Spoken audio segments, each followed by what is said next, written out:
Hello everyone, আমি ASM Arif আপনাদেরকে স্বাগতম জানাচ্ছি এডি একাডেমির আরেকটি এপিসোডে। আমরা দেখব আজকে এই ধরনের টেক্সটগুলো কিভাবে লেখা যায়। অ্যাকচুয়ালি এটা ইংলিশে আছে, আমি আজকে দেখাবো বাংলায় কিভাবে লিখবেন। তো চলুন শুরু করি। আপনি যদি চ্যানেলে নতুন হন অবশ্যই চ্যানেলটি সাবস্ক্রাইব করে বেল আইকনটি প্রেস করুন। তো প্রথমে আমাদেরকে বাংলা কিছু ফন্ট খুঁজতে হবে। সো সেই জন্য আমরা চলে যাচ্ছি হচ্ছে বাংলা ফন্টের জন্য অক্ষর 52 নামে একটি ওয়েবসাইটে। তো এটি ওয়েবসাইটের ডাউনলোড লিঙ্ক আমি অবশ্যই আমার ভিডিও ডিসক্রিপশনে দিয়ে দিব। সো ভিডিও ডিসক্রিপশনটি একটু দেখে নেবেন। এখানে একটু মোটা টাইপের বা থিক টাইপের ফন্ট আমরা চুজ করব। যেমন এখানে নীলিমা, এই ফন্টটা বেশ থিক বলা চলে। দেন হচ্ছে 21-এ এটা, দেন এটা হতে পারে বালুদা, এবং এরপরে হচ্ছে আরও আছে। আমরা যদি একটু খুঁজি তাহলে আমরা দেখতে পাবো। তো এরকম অনেকগুলো স্টাইলের ফন্ট আমরা এখানে দেখতে পাচ্ছি। অ্যাকচুয়ালি আপনি কোন ধরনের ফন্ট ইউজ করবেন এটা totally up to you, but আমার সাজেশন থাকবে যে আপনি একটু ঠিক টাইপের ফন্ট ইউজ করবেন। যেমন বালুদা, আমি এটি ডাউনলোড করে নিচ্ছি। তাহলে এখানে ডাউনলোডে প্রেস করলে এটা একটু টাইম নেবে। তো আমি এখানে লিখে পরীক্ষা করতে পারবো। যেমন আপনাকে বাংলা অন করে নিতে হবে। বাংলাদেশ লিখলেন, আপনার দেখতে এরকম লাগবে। তাহলে আমার এই ফন্টটি ভালো লেগেছে। সো এখান থেকে যদি আপনি ডাউনলোডে ক্লিক করেন, অলরেডি আমার ডাউনলোড করা আছে, তাহলে আপনার যে কোনো ফোল্ডারে আপনি এটিকে সেভ করে নিতে পারবেন। তো এটি সেভ হয়ে গেলে আমি শো ফোল্ডারে যাচ্ছি, সেখান থেকে আমি এটাকে আনজিপ করছি। তো আনজিপ করলে এরকম নতুন একটি ফোল্ডার চলে আসবে। এই ফোল্ডারের মধ্যে টিটিএফ এই ফোল্ডারটি বা এই ফাইল ফরম্যাটের পেয়ে যাবেন। এখান থেকে ওপেন উইথ ফন্ট বুক অথবা ডাবল প্রেস করলেও আপনি ইনস্টল ফন্ট করে নিতে পারবেন। আমাদের ফন্ট ইনস্টল হয়ে গেল। এখন যে কাজটি করতে হবে সেটা হচ্ছে আমরা এটা কিভাবে অ্যাপ্লাই করব। তো চলুন ইলাস্ট্রেটরে চলে যাই এবং ফটোশপে চলে যাই। সো ইলাস্ট্রেটর এবং ফটোশপ এই দুইটাই আমাদের কাজে লাগবে। ফটোশপটা কাজে লাগবে অ্যাকচুয়ালি মকআপ করার জন্য, আর ইলাস্ট্রেটরের কাজে লাগবে এটা হচ্ছে লেখার জন্য। তো আপনি যত স্টাইল করে এই জিনিসটা লিখতে পারবেন বা যত স্টাইল করে করতে পারবেন, সেটা হচ্ছে আপনি পরবর্তীতে আপনার প্রিন্টে যদি যেতে হয় সেক্ষেত্রে ইলাস্ট্রেটরটা ভেক্টরাইজড আপনার পেয়ে যাচ্ছেন। যদি আপনি টি-শার্টে করতে চান সেই ক্ষেত্রেও আপনার ভেক্টরাইজড হয়ে যাচ্ছে। এই জিনিসগুলো মাথায় রেখে ইলাস্ট্রেটরের কাজটা করা হয়। তারপর ক্রিয়েটে চলে যাচ্ছি। ক্রিয়েট থেকে 2000 পিক্সেল বাই 2000 পিক্সেল একটা আর্টবোর্ড নিয়ে নিচ্ছি এবং এখানে নাম দিচ্ছি টাইপো। সো আমার বাংলা অন আছে, তো আমি টাইপো hit the create button, then আপনারা একটি আর্টবোর্ড পেয়ে যাচ্ছেন। সেখান থেকে টেক্সট টুলে চলে যাব। সেখানে আমরা এই ফন্ট সাইজটা একটু বড় করে নিচ্ছি এবং আমরা বাংলা অন করে নিলাম। তারপরে যা লিখব সেটা হচ্ছে বাংলাদেশ। তো বাংলাদেশ লিখলাম। এখন আমরা যে ফন্টটা ডাউনলোড করেছিলাম সেটার নাম ছিল বালোদা। দেন আমরা এখান থেকে বালোদা ফন্টটি খুঁজে বের করব। সো আপনার বাংলা অন করা আছে, এটাকে ইংলিশ করে নিন। সো বালোদা। সো আমাদের এটা লেখা হয়ে গেল। এখন এই বাংলাদেশটাকে আপনি বিভিন্নভাবে লিখতে পারেন বা এইভাবেও রাখতে পারেন বা অন্য ফন্টে লিখতে পারেন। আমি আরেকটা ফন্ট নিতে চাই। তো আমি এটাকে অল্টার বা অপশন প্রেস করে নিচের দিকে আরেকটা কপি করলাম এবং এখানে একটা ডিফারেন্ট টাইপের ফন্ট দিতে চাই। যেমন আমরা পদ্ম বা লিপিপদ্ম নামে একটা ফন্ট ইউজ করতাম। তাহলে আমরা যদি লিখি, তো লিপিপদ্ম আমরা ইউজ করছি। তো এটাও কিন্তু খারাপ না। লিপিপদ্ম এই ফন্টটাও কিন্তু অক্ষর 52 পাবেন। সো চলুন দেখি ওটা কোথায় থেকে আমরা পেতে পারি। এটা কোন পেজে আছে? এই যে এখানেই আছে। এটা আপনারা পেয়ে যাবেন হচ্ছে ফার্স্ট পেজেই লিপিপদ্ম নামে এখানে পেয়ে যাবেন। সো আমি এখান থেকেই ডাউনলোড করেছি। ইউনিকোড এবং ANSI, তার মানে হচ্ছে যে আপনি অভ্র যারা ইউজ করেন তারাও এটা ইউজ করতে পারছেন, আর যারা বিজয় ইউজ করেন তারাও ইউজ করতে পারছেন। তো আমি যেহেতু অভ্র ইউজ করছি সেই ক্ষেত্রে আমার এটা, আমি কিন্তু এই ফন্টটা আমার এই ফন্টটার থেকে বেশি ভালো লেগেছে। তাহলে এই ফন্টটা নিয়ে আমি কাজ করব। এটাকে রাইট প্রেস করছি, এটাকে ক্রিয়েট আউটলাইন করে ফেলছি। তার আগে আরেকটা ছোট কাজ করতে পারি। এটার যে আমার দেখুন এখানে গ্যাপ বিটুইন টু লেটার্স, তার মানে বাংলা, তো এই দুটা অক্ষরের মধ্যে যে গ্যাপটা এটা আমি কমিয়ে দেবো। কিভাবে কমাবো? ক্যারেক্টার নামে এই অপশনে যাচ্ছি।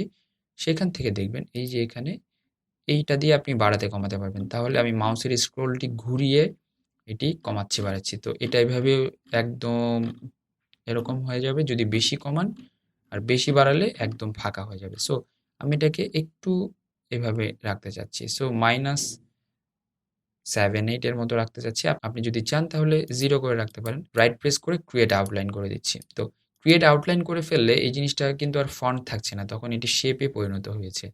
তো এটাকে কন্ট্রোল সি মানে কপি করছি। এখন আমরা চলে যাব ফটোশপে। সো আমি এখানে গোল্ডেন টেক্সট নামে এই যে এটা আমি এক্সট্রাক্ট করে নিয়েছি, সেখান থেকে ফটোশপ যে পিএইচডি ফাইলটা আছে, পিএইচডি ফাইলটা আমি ওপেন করছি। তো পিএইচডি ফাইলটা ডিরেক্টলি আপনার ফটোশপে ওপেন হয়ে যাবে। সো বুঝতেই পারছেন। তারপরে এখানকার কিছু টেক্সট আছে, এই টেক্সটগুলো আমি অফ করে দিলাম এবং এখানে আমাদের ব্যাকগ্রাউন্ড বা অ্যাডজাস্টমেন্টের এই জিনিসগুলো আছে। আর এটা হচ্ছে আমাদের সেই double click to replace the text. তার মানে আপনি এখানে ডাবল ক্লিক করে টেক্সটটাকে রিপ্লেস করতে পারবেন। এখানে স্মার্ট অবজেক্ট করা আছে, ডাবল ক্লিক করলে এটি নতুন উইন্ডোতে ওপেন হবে।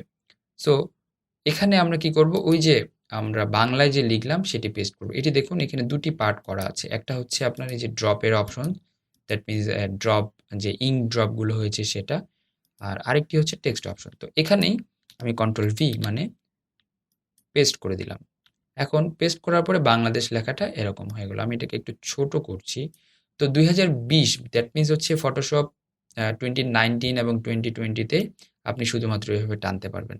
আদারওয়াইজ আপনার কিন্তু শিফট ধরে টানতে হবে এটাকে, তা নাহলে এটি চ্যাপ্টা হয়ে যাবে। সো বুঝতেই পারছেন ব্যাপারটা। এখন এটাকে আমি জাস্ট টিক দিয়ে দিলাম। এখন দেখুন এখানে একটা জিনিস খেয়াল করুন যে এই জিনিসটা কিন্তু মিলে নাই।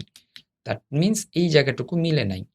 তাহলে এটাকে আমাকে কি করতে হবে, এটাকে আমার সিলেক্ট করে এটাকে ঠিকঠাক করে দিতে হবে। তাহলে এটুকুকে সিলেক্ট করছি, তো কন্ট্রোল এক্স, তার মানে আমি এটাকে কাট করে নিলাম। তাহলে কন্ট্রোল ভি পেস্ট করলাম আবার। এখন কোথায় পেস্ট হলো, এখানে পেস্ট হয়েছে। তাহলে এটাকে আমি এখান থেকে এখানে নিয়ে আসলাম। দ্যাট মিনস এখন কিন্তু মনে হবে যে এই জায়গাটা থেকে এটা পড়ছে, এবং এখানে দেখুন এই সেম জায়গাটা বা সেম জিনিসটাও কিন্তু একই অবস্থা। এটাকে যদি আমি একটু সরিয়ে দিই এরকম হয়। আর এটা হচ্ছে একটু বাইরে চলে এসেছে, এটাকে ঠিক করতে হবে আপনার। তো শুধু মকআপের বা মকআপ করে ফেলবেন একবারেই তা কিন্তু না, আপনাকে কিছু কাস্টমাইজেশন করতে হবে। সো সেই কাস্টমাইজেশনগুলো আপনার নিজেরা একটু করে নিতে হবে, যেটি কিনা আপনার সেন্স যেটা বলবে সেটা। সো এটাকে কন্ট্রোল জে, তার মানে আমি আরেকটা কপি করলাম এবং এটাকে নিয়ে আসছি হচ্ছে এই জায়গাটায় এবং এখানে বসিয়ে দিলাম। তারপরে যে কাজটা করব, কন্ট্রোলার কমান্ড জে।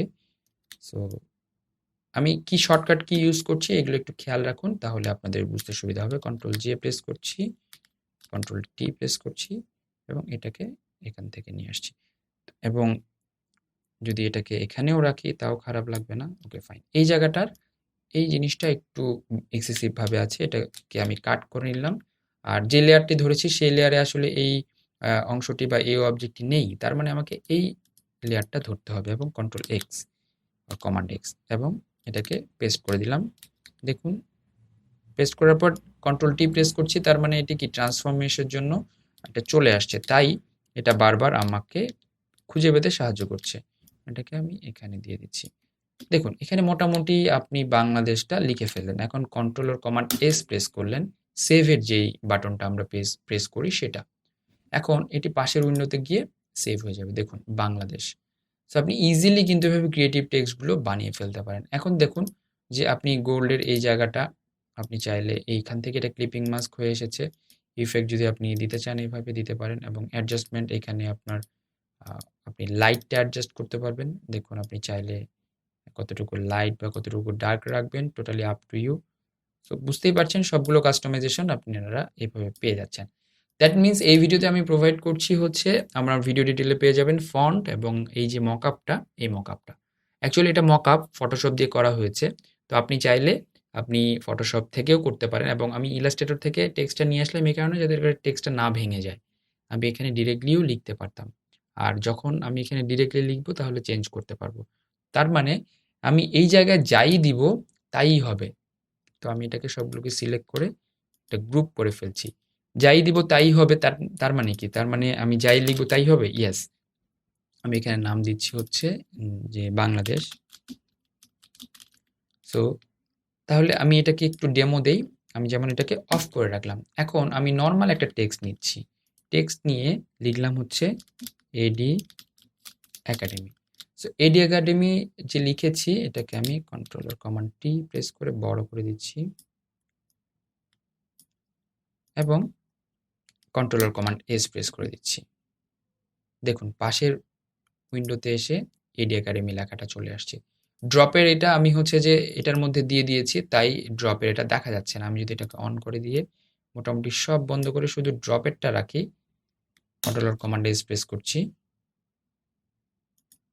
দেখুন ড্রপগুলো কিন্তু ওইভাবে বাইরে ছড়িয়ে ছিটে আছে। সো আপনাকে যেটা করতে হবে সেটা হচ্ছে যে আপনাকে এটাকে ম্যাচিং করে দিতে হবে। তার মানে এই যে আমরা এতক্ষণ যে ড্রিপগুলো বা ড্রপগুলো যে আমি হচ্ছে যে ম্যাচিং করে দিলাম, এটার একটাই কারণ যাতে করে এটা রিয়েলিস্টিক দেখায়।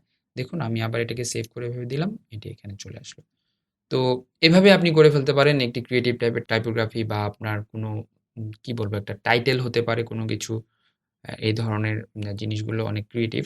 আপনারা একটু মাথা খাটালেই জিনিসটা করতে পারবেন, বা আমার টিউটোরিয়ালটি দেখলে করতে পারবেন। সো আশা করছি এখান থেকে অনেক কিছু শিখতে পেরেছেন। অবশ্যই কমেন্টে জানাতে ভুলবেন না কী ধরনের টিউটোরিয়াল আপনারা আরও চাচ্ছেন। আপনারা যে দেখছেন এটা অন্যদেরকে দেখার সুযোগ করে দিতে পারেন, আপনারা শেয়ার করতে পারেন। আশা করছি সবাই সুস্থ থাকবেন, ভালো থাকবেন। Keep me in your prayers as well. আজকের মতো এএসএম আরিফ এডি একাডেমি থেকে বিদায় নিচ্ছি। আল্লাহ হাফেজ।